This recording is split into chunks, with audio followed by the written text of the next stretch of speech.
Maximum মেয়েদের মুখে শুনে থাকি যে ঘরের কাজকর্ম করার সময় নাকি গায়ে ওড়না রাখতে ভালো লাগে না, কিংবা গায়ে ওড়না নিয়ে কি আবার কাজ করা যায়? ঘর ঝাড় দেওয়া, ঘর মোছা, এগুলো কি গায়ে কাপড় রেখে করা যায়?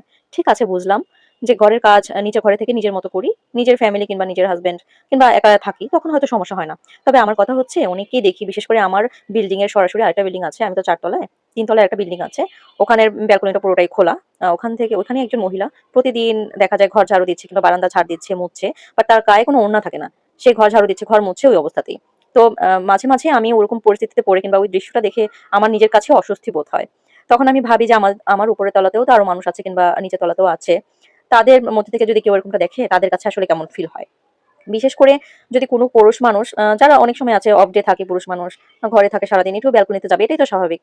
মানে ব্যালকনিতে যাওয়ার পর যদি হঠাৎ কিংবা সাডেনলি তার দিকে চোখ পড়লো কিংবা তার চোখে চোখ পড়ে গেল, তখন কিন্তু মহিলাটা বলে বুঝতে বাধ্য হবে যে ওই পুরুষ মানুষের হয়তো নজর খারাপ, আমার দিকে তাকিয়েছে, মেয়ে মানুষ দেখলে তাকায়। মানে আমার কথাটা হচ্ছে, তখন কি আসলে ওই পুরুষ মানুষটারই দোষ হবে, নাকি ওই মহিলারই দোষ হবে যে নিজের শালীনতা কি জিনিস সেটাই বুঝে না? একজন মহিলা মানুষ হয়ে কিভাবে নিজেকে পরিপাটি রাখতে হবে, নিজেকে সেফ রাখতে হবে, সেটাই সে জানে না।